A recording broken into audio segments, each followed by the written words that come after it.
Welcome to NewszNow. We're here with Bikram Ghosh. We're talking music. Bikram Ghosh, as always, you love to talk about music. You love to talk about upcoming projects. Tell us about what's next. Well, there's a plethora of stuff that's going on. A whole bunch of albums, whole bunch of shows which are coming up, tours. I'm playing on the 27th in Granada Festival in Spain, which is a very well-known festival in Europe. And then concerts all over the country through the year. Then albums. There's my new company, which is with another 3 gentlemen called Eternal Sounds, where we produce music. So we're doing a lot of music production. I'm making a new Rhythmscape album. I am doing an album with Tawfiq Bhai, with Tawfiq Qureshi. Another one with Aruna Sairam. One with Pandit Vishwamohan Bhatt Sahab. Just a whole lot of stuff. Film work. Girish Malik's film. A Band of Maharajas. Working on his next project also in Hindi. In Bangla, there is Devi Chaudhurani, Shubhrajit Mitro's film. There is another film, a very dear friend of mine, great director, which we haven't announced, so I will not. But yeah, so there's hands are full and tons of projects, tons of exciting albums, and also looking at some major collaborations abroad, which are going to happen the latter part of the year and next year. You've also worked with Girish Malik in the past. Yeah, of course. So what has that been like and working for Bollywood films? With Girish Bhai ke saath we did Jal, which got me and Sonu Nigam. We both co-directed the music for that film. We got an Oscar contention, which was really the wake-up call for me that I should be doing more film scoring. So I have ended up doing about 55 feature films now. And that one of the reasons is Jal, and getting that Oscar contention really encouraged me to do it. With Girish Bhai also, his next film, Torbaz, with Sanjay Dutt, that also I did.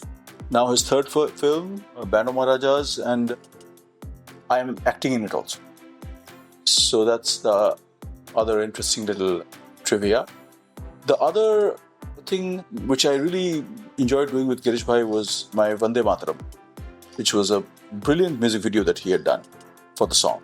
So yeah, there's been a long friendship, a long understanding of each other's work and appreciation. And he comes, I curate Serendipity Festival in Goa, which is another thing which has been going on for 3 years now.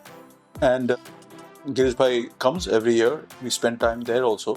So he's a lover of music, and we have a great time, great camaraderie. Interesting that is what has taken you forward with so many projects in the pipeline. Yes. What about other people you've worked with when it comes to, say, Hariharan you've worked with Pandit Ravi Shankar, you've worked with many others. So what has that been like in terms of your excitement in working on those projects? See, with Pandit Ravi Shankar ji, he was my guru, and that was a life-changing experience, because playing with him, I ended up touring the world with him, and 11 years of consistent touring with him. Playing with him gave me a tremendous boost as a tabla artist, and getting the world stage to play on, really. And I worked with George Harrison, the Beatle, ex-Beatle, through Raviji, of course, in Chants of India first, and then I played George's last album, Brainwashed. And many, many things happened to me because of the association with Raviji. And they continue to happen, actually, because I'm still very connected to the family, and we continue to do work. I did Avijatrik, the movie, which is the 4th part of the Apu trilogy of Rays, which I got a Filmfare for that year before last. And so my collaborations, I think, why me? For anybody, who you collaborate with is how you grow as an artist. Who you learn from is who you become as an artist, your gurus. And of course, with Hariji, with Hariharan ji, there's been a wonderful relationship. Before him, it was with Sonu Nigam, and Sonu Bhai and me did a lot of work together, films, album, vagara vagara. So with Hariji in the recent past, 2 full-length albums, some singles, shows together. So that has been a wonderful growth also, because Hariji is an amazing artist, and he's a trendsetter, and he is an amazing person. So I think I have truly benefited from all the relationships, the musical relationships that I've had, and I continue to do so. And as a collaborator, I have tried to be prolific, because I think that's the way you keep growing as an artist. Talking about collaborations and talking about music, which has taken you so far, your mentors has also been your father and Pandit S. Shankar. S. Shekhar, sorry. And you're looking at so many awards. How does the past and the present motivate you to take you forward to the future? Well, see, the learning is, my father, Pandit S. Shekhar, Pandit Ravi Shankarji, the learning has to be solid. If you want a long career, and if you want a career which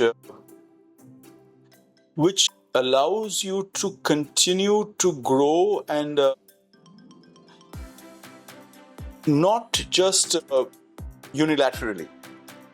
If you want to grow in different ways and use your central area of expertise to go into other arenas and do well there, then your training has to be solid. You have to know your craft really well. And that happens because of your gurus, which is the names that I took. So, where awards are concerned, where the past is concerned, the past is what shapes you. Awards, I do believe, validate you. You need encouragement, you need validation, you need good things to happen to you, and you want people to appreciate you. That is a very big part of the reason you become an artist. You become an artist because you want to express yourself through the music. But if you are not validated by appreciation of your audience and your peers, etc., then you get dejected. So the awards and the accolades, they certainly egg me on to do more in many, many ways. I think the future is fluid. The future is important because I have a lot of plans. And if I, with God's grace, if I'm healthy and I'm able to continue doing things the way I have been, then I would like to see myself facing many more interesting collaborative areas, maybe making a musical, a big musical, things like those which I haven't done yet, which I think I should do. What motivates you? Because you said you're going to act also in this film. You're going to look at different music collaborations, and it's a variety of different roles or mindsets that you're looking at. You have to switch different caps. Yeah. So what is your motivation? Life experience. The motivation is to have a den in my house. There is a huge poster. I've been asked this by everyone who's entered my den. He says, we understand the tabla being there, we understand Hanumanji being there because I do puja to him. We understand all the books you have because of your literature background. What is Rocky Balboa doing here? There's a huge 4 feet by 3 feet poster of Rocky Balboa. The reason that poster is there is because there's a small line written on the top of the poster, and that is, it ain't over till it's over. So that is it. Why are you even alive? What are you doing? Why me? Why you? Anybody who's watching? So the thing is, if you are given this life to experience and learn. So we experience, we learn, we experience. It's a cycle. And I feel that the more I learn through experiences, the more I have to say as an artist. So I need to go through those experiences to why I say collaborations are important, because you are meeting another person. You're meeting another person who is in another arena, and you're meeting on a certain ground where that arena and this arena must kind of, mesh with each other. So it's a challenge for 2 individuals and also for 2 musical art forms. I think that is very exciting for me, and the life experience that comes out of it is precious. When these life experiences translate into music, what is the kind of audiences you look at? Because there are, of course, your audiences who have been there, been loyal to you over the years. What about the youngsters? Do you see a lot of them as well? Yeah, because see, if you, pardon me, since you threw the question at me, pardon me for beating my own chest a bit. But if you go to Spotify, my analytics say that 80% of my audience is below the age of 30. Wow. So I think that's a huge accomplishment. So that has been there from the time I started doing my fusion activities, year 2000 circa. Interesting thing is that the 20-year-olds then are heading towards their mid-40s now. Mm-hmm. And they were listening to me, watching my shows then. And today in the mid-40s, they're still listening. And now the kids are listening. So there is, I think, a youthfulness in the music that I bring to the table. There is a youthfulness in... I won't say youthfulness, it's life energy. If the energy is strong, then we term it as youth energy, But if the energy is strong, then the audiences... It's immaterial where you're performing, who you're performing for. Anybody, an 85-year-old will be as inspired as an 18-year-old or an 8-year-old. So I think that's the clue. That's the area one has to grasp. That what is it that makes everybody tick? And I like to think or feel or be acknowledged as somebody whose music transcends those borders and barriers. So when you talk about fusion music and rhythmscape, what is neo-fusion music, or how would you term that?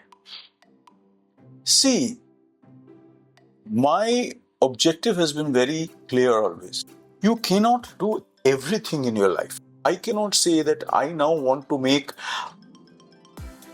Chinese music modern. I can only work with my core area. My core area is Indian classical music. My ambitions are primarily in that zone. I've always been enthralled by the beauty of the Indian raga, the melodies of India, and the incredible scope of the rhythms of India. So I work with that base foundation. And then my collaborations are all coming on top of that foundation and sitting there. My job is to see that they sit there comfortably, nicely, not looking like, hey, I'm out of place here, So that is the main thing. I think fusion is a very difficult genre. The main thing there is no neo-fusion really.